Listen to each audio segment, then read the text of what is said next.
오늘 말씀은 그러므로 생각하라 이렇게 시작하는데 오늘 말씀 우리가 보면서 그렇다면 무엇을 우리가 생각해야 될 것인가. 오늘 저나 여러분 오늘 말씀을 통해서 깊은 이 말씀의 의미와 또 은혜가 있는 시간 되기를 주님의 이름 축원합니다.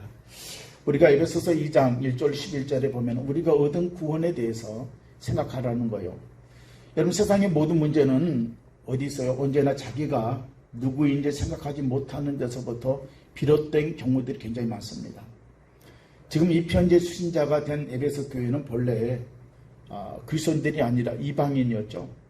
전혀 하나님의 구원의 은총에 들어갈 수 없는, 구원의 여망이 없는 저주받은 백성이었어요. 그래서 바울은 에베소 교회 성도를 향해서 뭘 말씀해 주고 있냐면 과거를 돌아보라고 권면하고 있는 겁니다. 누구든지 자신의 과거를 되돌아보고 생각할 줄 아는 사람은요 실수가 없어요. 모든 인생들은 자신의 과거를 뒤돌아보는 지혜가 부족할 때 넘어지게 되고 실패할 수밖에 없는 인생이 되고 만다는 겁니다. 그래서 오늘 이 말씀은 에베소 교회를 향해 주시는 메시지지만은 또한 동시에 오늘날 여러분에게도 주시는 메시지인 줄 믿으시기 바랍니다. 그래서 오늘 사도 바울이 힘주어서 말씀하는데 그러므로 생각하라 이렇게 말씀해 주고 있어요. 그렇다면 오늘 저나 여러분 무엇을 우리가 구체적으로 생각할 것인가. 첫째는요 구원 이전의 상태를 생각하라는 거죠. 우리 한번 11절로 12절 한번 읽어볼까요? 시작. 그러므로 생각하라. 너희는 그때에 육체로는 이방인이요 손으로 육체에 행한 할례를 받은 무리라 칭하는 자들로부터 할례를 받지 않는 무리라 칭함을 받는 자들이라. 그때에 너희는 그리스도 밖에 있었고 이스라엘 나라 밖에 사람이라. 약속의 언약들이 대하여는 외인이요 세상에 소망이 없고 하나님도 없는 자이더니. 여기 보면 11절에 그때라는 단어가 나오죠. 그때가 어느 때입니까? 내가 예수를 믿기 전에, 예수를 알기 전에, 내가 그리스도 안에 들어오기 전에 그때를 얘기하고 있는 것입니다. 그래서 과거죠. 그리스도의 복음을 받아들이기 전에 너희는 어떤 상태였는가, 이것을 우리에게 말씀해 주고 있죠. 그래서 바울이 단도직입적으로 이렇게 직설적으로 말씀해 주고 있잖아요. 그때는 너희는 어떤 사람이었다? 이방이었다. 그때 너희는 무할례 당이었다. 그때 너희는 그리스도 밖에 있었다. 그때 너희는 이스라엘 나라 밖에 있었다. 그때 너희는 구속의 언약들에 대하여 외인이었다. 그때 너희는 세상에서 소망이 없었던 자였다. 이렇게 말씀해 주고 있죠. 그러니까 이 말씀은 뭐예요? 그리스도의 복음을 받아들이기 전에 오늘 그들이 처했던 비참한 형편과 상황들을 그 어떤 수식어나 여과 없이 하나씩 적나라하게 오늘 사도 바울이 지적해 주고 있다는 것입니다. 이것들은 에베소 교인들이 가지고 있었던 부끄러운 부분이었고 어둠이었고 약점들이죠. 바울이 이 사실을 굉장히 실로하게 지적해 주고 있습니다. 오늘 사도 바울이 이 지적을 통해서 우리가 볼 때 그들은 혈통으로 보거나 종교적으로 보거나 그 어떤 것으로 보더라도 구원의 여망이 없는 그리스도 밖에 사람이었다는 것을 사도 바울이 오늘 우리에게 알려주고 있는 것입니다. 그때 그들의 소망이 있다면 어떤 것일까요? 단순히 이 땅에서 먹고 마시는 거죠. 돼지처럼 먹고 개처럼 즐기면서 사는 것 말고는 그들의 소망이 없었다는 것입니다. 이것은 비단 에베소 교회뿐만 아니라 이 땅에 존재한 모든 이방 교회들이 가지는 공통점을 우리에게 지적해 주고 있어요. 이게 바울의 현재와 대비하기 위해서 과거의 모습을 오늘 우리에게 말씀해 주고 있죠. 여러분 이방인이란 어떤 사람이죠? 구원의 대상에서 제외된 사람들이에요. 예배자로서의 자격도 없는 사람들이고 또 기도도 할 수 없고 또 성전에 들어갈 수 없는 사람들을 말씀해 주고 있죠. 또 무할례 당이라는 것은 뭡니까? 물론 여기서 손으로 할례를 행한 그 자체를 대단하게 여기는 것은 아니에요. 바울이요. 그래서 바울이 이런 얘기를 했습니다. 할례는 마음이 할지니 표면적 할례가 아니요 마음의 할례가 참된 할례라. 그렇지만 이 할례라는 것은 뭐냐? 우리가 구약에서 보면은요 하나님의 약속의 상징이에요. 그러니까 아브라함 때부터 시작해서 이 예식이 사람이 만든 것이 아니라 하나님에 의한 하나님과의 언약의 표식이 뭐냐? 이 할례란 말이에요. 이것은 바로 정통 유대인의 상징입니다. 이것을 통해서 우리가 뭘 알 수가 있느냐? 아브라함의 자손의 영광이요 구원의 보증이요 약속의 자녀의 증거가 뭐냐? 이 할례 표시예요. 그러나 이 할례는요 이방인들은 없었잖아요. 그래서 오늘 사도 바울이 지적한 것이 뭐냐? 너희는 그때는요 너희는 무할례 당이었다는 거죠. 너희는 할례를 받지 않은 존재였다. 이것을 말씀해 주고 있어요. 그러니까 유대사에서는 이 할례 받지 못한 사람들은 어떤 사람이냐? 구원받지 못한 사람을 취급했고 그 지옥의 자식을 우리에게 말씀해주고 있는 것입니다. 할례받지 아니한 사람이라는 그 시대 속에서 이방인들은 무시를 당했어요. 그러니까 바울은 에베소 교인들을 향해서 그랬던 너희가 아니냐 이것을 지적하고 있는 것입니다. 그리스도 밖에 있었다는 것은 또 어떤 것이죠? 그리스도는 하나님께 이르는 유일한 길이잖아요. 예수님은 내가 길이요 진리요 생명이라고 그랬습니다. 나로 말미암지 않고는 아버지께로 하나님께로 갈 수가 없다고 했어요. 그런데 여러분 그리스도 밖에 있었다는 것은 뭐예요? 딴 길에 서 있다는 것이죠. 그리스도는 생명의 나무인데 그 나무에서 떨어졌다는 것이죠. 그리스도는 유일한 길이죠. 우리가 구원에 이룰 수 있는 하나님께로 가신 유일한 길인데 그 길에서 벗어났다는 것을 말씀해 주고 있어요. 그래서 우리가 그리스도 밖이라는 것은 그리스도에게서 분리되었다는 것입니다. 그리스도의 은혜에서 차다는 것을 말씀해 주고 있어요. 여러분 이 땅에서 우리가 가장 저주받는 인생은 어떤 인생일까요? 병들고 가난한 인생입니까? 불구로 살아가는 인생입니까? 버림받은 인생이 그렇지 않습니다. 여러분 그리스도 밖에 있는 인생인 것입니다. 여러분 그리스도의 은혜에 차단된 것 이것만큼 불행한 인생은 없는 것입니다. 이스라엘 나라 밖의 사람이라는 것은 또 어떤 의미죠? 하나님의 관심 밖이죠. 하나님의 사랑의 태도에서 벗어난 사람이라는 거죠. 한 번은 예수님께 가난안 여인이 자기 딸이 귀신 들려서 고통당하고 있을 때 문제를 가지고 나왔잖아요. 그때 나는 이스라엘 외에는 다른 곳에 보냄을 받지 않았다고 그랬어요. 그리고 내 자녀의 덕을 취해서 개에게 줄 수 없다고 말씀해 주고 있어요. 여러분 그런 것처럼 오늘 우리는 어떤 존재냐? 내가 예수를 알기 전에 그리스도 안에 있기 전에는 어떤 존재냐? 그리스도 밖에 있었던 존재였다는 거예요. 이스라엘 나라 밖에 있어 사람이었다는 거죠. 또 약속의 언약이라는 것은요. 아브라함과 맺은 언약, 야곱과 맺은 언약인데 그런데 이런 것들에 대해서 외인이요. 상관없는 사람이라면요. 그 사람 얼마나 불행한 사람이겠어요. 그러나 소망도 없고 하나님도 없는 거예요. 소망은요. 인간의 삶을 지탱해주는 원동력이죠. 삶을 추진시켜주는 힘인데 이것이 끊어진 사람들 있잖아요. 사람이 왜 자살해 죽습니까? 돈이 없어 죽습니까? 병들었다고 죽습니까? 여러분 외면받는다고 죽습니까? 그렇지 않죠. 소망이 끊을 때 사람은요. 살 의미를 잃어버리는 거죠. 여러분 그리고 오늘 말씀에 하나님도 없다고 그랬잖아요. 이것은 어떤 뜻이죠?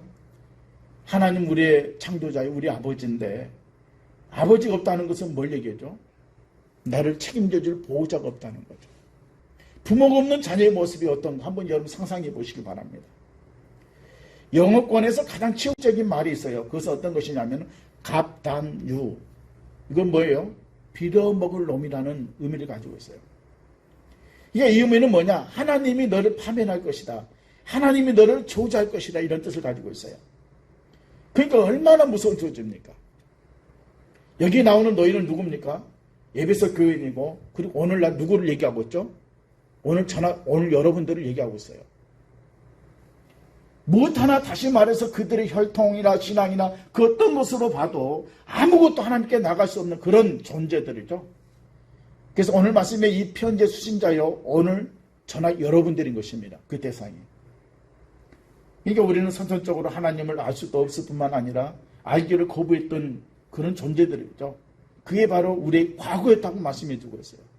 그때의 우리의 과거를 오늘 사도 바울이 적나라하게 얘기해 주고 있는 거죠. 지금 이것을 오늘 여러분들이 생각하라는 거예요. 이것을 생각하라. 여러분 우리가 과거 없이 현재가 있습니까? 미래도 없잖아요. 어떤 사람들은 과거를 생각하지 않으려고 하는 사람들이 있어요. 그러니까 지금 현재 된 것이 내 공로로 된 것처럼 내 의지로 된 것처럼 내 노력으로 된 것처럼 그렇게 목을 힘주고 살아가는 사람들도 있어요. 그 두 번째는요. 또 그러므로 우리가 또 무엇을 생각해야 될 것인가? 구원 이후의 상태를 생각하라고 이렇게 말씀해 주고 있어요. 우리 한번 13절 18절까지 한번 읽어볼까요? 13절 18절입니다. 시작. 이제는 전에 멀리 있던 너희가 그리스도 예수 안에서 그리스도의 피로 가까워졌느니라. 그는 우리 화평이시니라. 둘로 하나를 만드사 원수된 것 곧 중간에 막힌 담을 자기 육체로 하시고 법조문으로 된 계명의 율법을 펴하셨으니 이는 이 둘로 자기 안에서 한 세 사람을 지어 화평하게 하시고 또 십자가로 이 둘을 한 몸으로 하나님과 화목하게 하려 하심이라. 원수된 것을 십자가로 소멸하시고 또 오셔서 먼 데 있는 너희에게 평안을 전하시고 가까운 데 있는 자들에게 평안을 전하셨으니 이는 그로 말미암아 우리 둘이 한 성령 안에서 아버지께 나감을 얻게 하려 하심이라. 자, 그 전에는요, 그때라고 시작했죠. 과거는요. 그런데 오늘 말씀에 이제는, 이것은 뭐냐? 현재를 얘기하고 있는 거예요. 이제는. 그때는 어떤 존재였다고? 우리가 구원을 얻을 수 없는 자격 없는 존재였다는 거죠. 자, 이제는요, 멀리 있던 너희가 그리스도 피로 가까워졌다고 말씀해 주고 있어요. 그리스도 밖에 있었고 이스라엘 나라 밖에 있었고 하나님도 없던 저희들이었잖아요.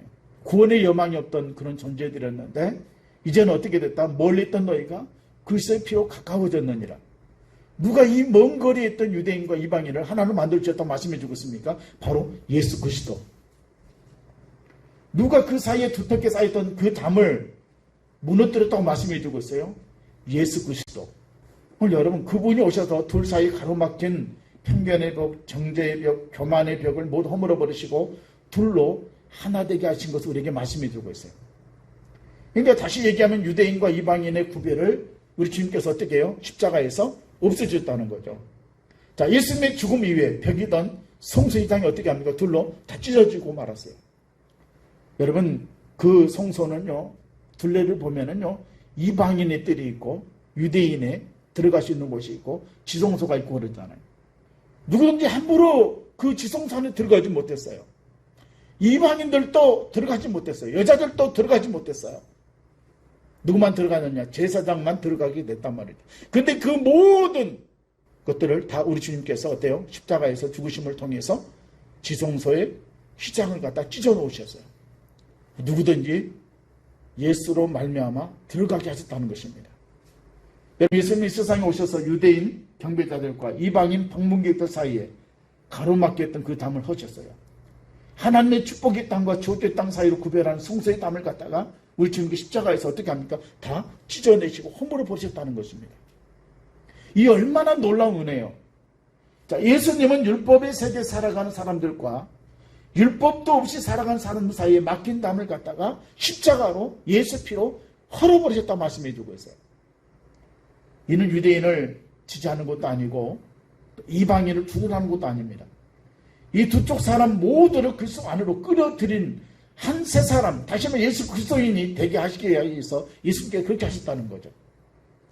주님은 유대인이 이방인 되거나 이방인이 유대인 되는 것을 주님께서 원하는 것이 아니에요. 너희도 우리처럼 구원받으려면 너희도 이렇게 해야 된다. 이것이 아니에요. 흑인이 백인되고 백인이 흑인 되는 것은 우리 주님께서 원하는 것이 아닌 것입니다. 유럽 사람인 채로, 아시아 사람 아시아인 채로, 여러분 흑인은 흑인 그 자체로 그들 모두가 그리스도인이 되게 하기 위한 것이 누구냐? 하나님의 뜻인 줄 믿으시기 바라요. 주님은 세상에 오셔서 약속이 있고 유업이 보장된 이들의 나라와 전혀 그렇지 못한 이방 나라의 경계를 갖다가 우리 주님은 어떻게 다 지워버리시고 허물어 버리셨어요. 담을 다 허물었다고 말씀해 주고 있죠. 그래서 하나로 만들어 주셨어요. 이제는 구별이 없습니다. 이제는 차이가 없어요. 오늘 저나 여러분들 우리 예수 안에 들어오면은요 차별이 없습니다. 하나가 되어야 될 줄로 믿으시기 바랍니다.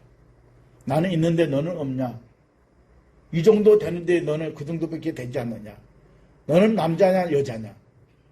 배웠냐 배우지 못했느냐? 어떤 가문이냐? 우리 지금 이런 모든 것들 다 허물어 버리셨다는 거죠. 그래서 우리는 그는 우리 화평이신지라 말씀해 주고 있죠. 여러분 예수님은 율법을 피하셨어요.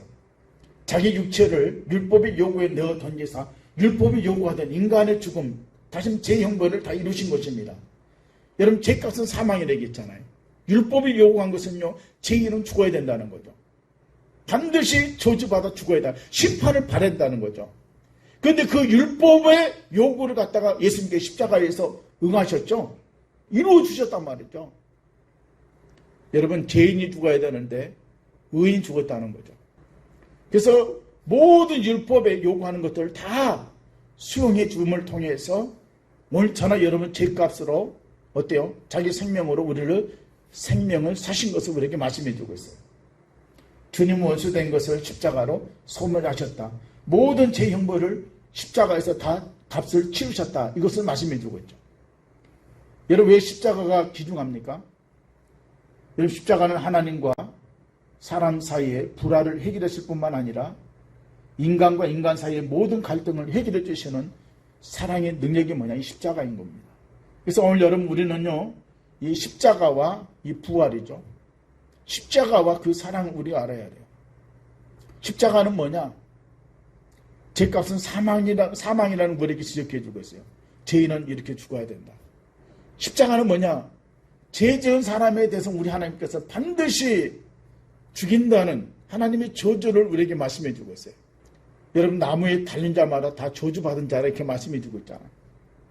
또 십자가에 한 면만 봐서는 안 돼요. 십자가에 또 다른 면이 있어요. 그 면은 뭐냐? 하나님의 사랑이라는 거죠. 하나님이 세상 이처럼 사랑하사 독생자를 주셨으니 누구든지 저를 믿는 자마다 멸망치 않고 구원 얻게 하려 하십니다. 십자가에는 뭐가 계시되어 있다고요? 하나님의 사랑이 계시된 거예요. 우리의 십자가를 바라보면서 내가 죽어야 될, 내가 달려야 될 그 십자가를 바라보면서 하나님이 나를 이렇게 사랑하셨구나. 내가 저주를 받았는데 예수님이 나를 대신해서 십자가 죽으셨잖아요.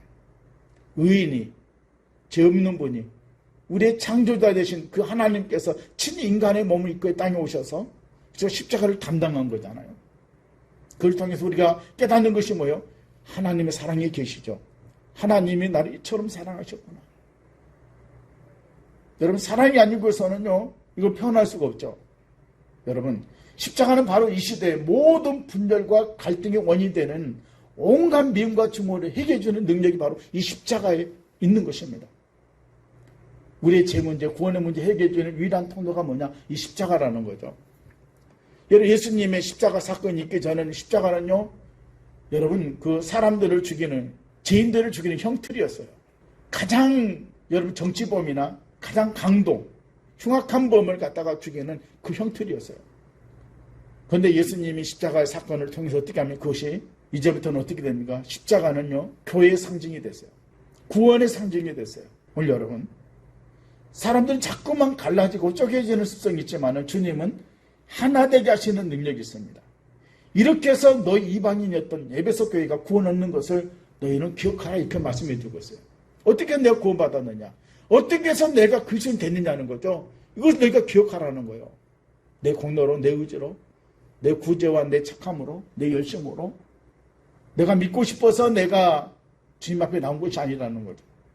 자신이 어떠한 상황에서 어떤 힘에 의해서 어떻게 구원 얻었는지를 생각한다면 얼마나 내 자신이 하나님 앞에 엎드리고 겸손하겠느냐는 것입니다. 그럼에도 불구하고 인생들은 어때요? 구원받은 사실이 자기가 잘난 것 때문에 된 줄 알고 무슨 선한 양심 때문에 구원받는 줄 알고 뭐 힘주고 사는 사람 많죠. 이런 사람들은 자기가 좀 뭔가 하면은 그것이 여러분 공로가 되고 의수되고 꼭 상대적으로 평가하려고 하는 사람들이 있어요. 처음에는 예수밖에 몰라요. 모든 것이 하나님 은혜 있다고 그래요. 그런데 나중에 어때요? 우리가 신앙생활 오래 하다 보면 어때요? 자꾸 객관적으로 변하게 되죠. 다른 사람과 비교했을 때 내게 하나님께 주어진 은혜가 작은 것 같고 다른 사람의 떡이 더 커 보이고 나는 이렇게 불합리한데 다른 사람들은 저러고 뭐 이런저런 이유를 들어가지고 자꾸만 어떻게 합니까? 감사는 없어지고 여러분 원망이 많고 불평이 많아지는 사람들이 굉장히 많이 있어요. 그리고 자기가 뭔가를 하면은 그것이 공로가 되는 사람이 있어요. 자꾸만 다른 사람과 비교하면서 객관화시키는 사람도 있어요. 여러분 우리 신앙은요 주관적인 거예요. 믿으시기 바랍니다. 어떤 사람은 성경 공부도 많이 하고 교회 생활도 많이 해가지고 알기는 많이 알아요. 그런데 주관적으로 행동하지 못한 사람들이 있어요. 객관적인 것들은 굉장히 습득해서 다 알고 있어요. 그런데 행동이 없고 여러분 나타나는 삶이 없는 사람들이 있어요. 어떤 사람이 열심히 전다고 어떤 사람이 사랑을 베푸고 구제하고 충성합니까? 주관적인 사람이죠. 하나님 앞에 내가 받은 것, 경험한 것 여러분 그것만 보는 사람들은요 다른 사람 보지 않아요. 다른 사람이 나를 어떻게 여길까 이것을 생각하지 않아요. 하나님과 나 사이 속에서 이 주관적인 이 사랑과 이 고백을 가지고 주님 앞에 나가서 충성할 수밖에 없다는 것입니다. 어떤 사람은 분석을 잘하는 사람이, 이런 사람은 신앙생활에 있어서 이런 분석은 잘하고 알기는 잘하는데 문제점도 잘 지적해내는데 자기 삶에 있어서 행동이 없는 사람들이 거의 100%입니다.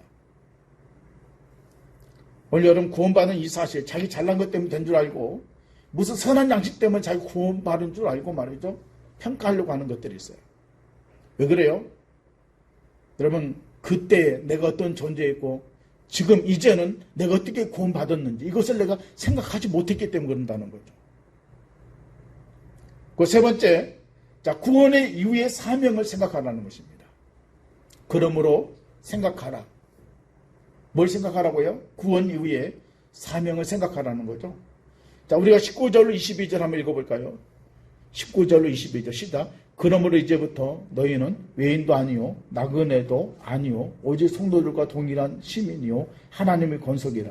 너희는 사도들과 선지자들의 터 위에 세우심을 입은 자라. 그리스도 예수께서 친히 모퉁이들이 되셨느니라. 그 안에서 건물마다 서로 연결하여 주 안에서 성전이 되어가고 너희도 성령 안에서 하나님이 거하실 초소가 되게 하여 그리스도 예수 안에서 함께 지어져 가느니라. 그러므로 이제는 너희가 외인도 아니요 선도 아니요 성도들과 동일한 시민이요 하나님의 권속이라는 말씀이 나오죠. 뿐만 아니라 너희도 성령 안에서 하나님의 초소가 되게 하여 그리스도 안에서 함께 지어져 간다고 말씀해 주고 있어요. 이제는 외인이 아니라 이 말씀이죠. 남의 일이 아니라는 것이죠. 이제는 선도 아니라는 것은요. 이제는 구경할 일이 아니라는 것입니다. 성도들과 동일한 시민이 됐다는 것을 말씀해 주고 있어요. 여러분 이 말씀 속에서 우리가 어떤 걸 적용해 볼 수 있을까요? 여러분들이 구경꾼이 되면 안 된다는 거죠. 이제 나는 목사가 아닌데, 나는 사역자가 아닌데, 나는 직분자가 아닌데, 여러분 손인 것처럼, 구경꾼인 것처럼, 손님인 것처럼 단순히 주일날 하루 주님 앞에 나와서 앉았다가 관람하고 구경하고 참여했다가 그냥 돌아가는 사람이 돼서 안 된다는 것입니다. 하나님의 권속이라는 말은 이제는 이스라엘이요, 이제는 하나님 백성이, 이제는 약속의 자녀라는 의미가 오늘 말씀 가운데 담겨져 있어요. 여러분 사도와 선지자의 터 위에 예수님을 모퉁이돌로 해서 세움을 입은 자들이 누구냐? 오늘 여러분이라는 것을 말씀해 주고 있습니다. 여러분 선지자, 구약의 선지자들이 전했던 이 복음, 또 예수 그리스도의 제자들, 이 사도들이 전했던 이 복음 위에 여러분들이 세워진 줄로 믿으시기 바랍니다. 그들의 충성과 열정을 통해서, 그들의 수고를 통해서, 그들의 희생을 통해서 여러분들이 오늘날 있게 된 것을 말씀해 주고 있어요. 이 얼마나 놀라운 말씀입니까? 우리의 속에 어떻게 하나님의 영이 거하실 수가 있겠어요? 전에는 하나님도 없던 자가, 전에는 그리스도 밖에 있던 자가 이제는 하나님을 모신 성령이 전이됐다고 오늘 우리에게 말씀해 주고 있잖아요. 이것처럼 엄청난 축복이 없다는 사실을 믿으시기 바랍니다. 저는 성전에 가까이 나오지도 못했고, 여러분 이방인의 뜰에서 예배를 구경하던 저희들이 이제는요 성전은 물론 지성소까지 들어오고 직접 하나님을 예배하는 자녀가 됐다는 것을 오늘 우리에게 말씀해 주고 있어요. 이 하나님의 자녀라는 것, 하나님을 내가 예배할 수 있다는 것이 얼마나 큰 특권인가.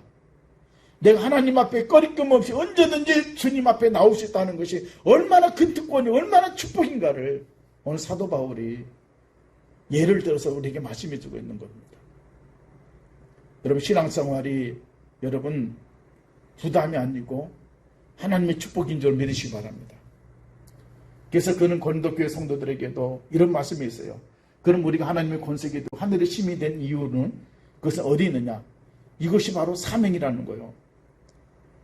그것은요 하나님의 성소가 되는 것입니다. 그렇다면 여러분 하나님의 성소라는 것이 어떤 것일까요? 사람들이 나와 안식을 얻고 은혜를 체험하는 공간이 어떤 곳이냐?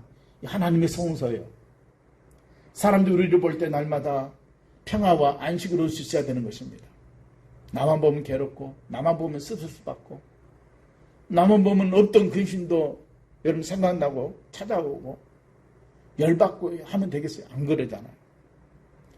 우리의 몸은 성령님이 거하시는 전인고로 성령님께서 거하시기 좋은 수준으로 언제든지 여러분들이 잘 관리하는 여러분 되기를 주면 축원합니다.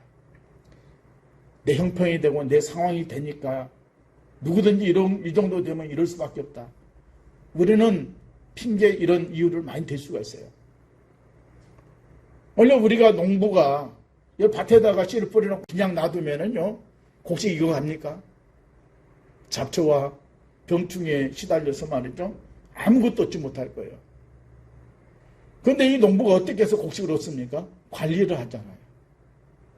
그래서 우리의 믿음의 신앙도 마찬가지입니다. 하나님께 찾으신 것은 뭐냐? 알곡이지 쭉정이 아니라고 그랬잖아요. 쭉정이는 어떻게 한다고요? 거두어서 불에 태워서 없애버린다고 말씀해 주고 있잖아요. 알곡만 거두어서 창고에 곡간에 들인다고 말씀해 주고 있어요. 오늘 여러분, 우리 자신들 잘 관리해야 돼요. 내 생각, 여러분, 생각이 든다고 해서 모든 생각을 다 품어서는 안 되죠. 여러분, 가룟 유다의 마음속에 사탄은요, 예수님을 팔 생각까지 집어넣었다고 말씀해 주고 있죠. 여러분, 하와의 마음속에 사탄은 뭐예요? 저 선악과를 먹으면 눈이 밝아져서 나도 하나처럼 될 것을, 그런 생각을 집어넣어줬잖아요.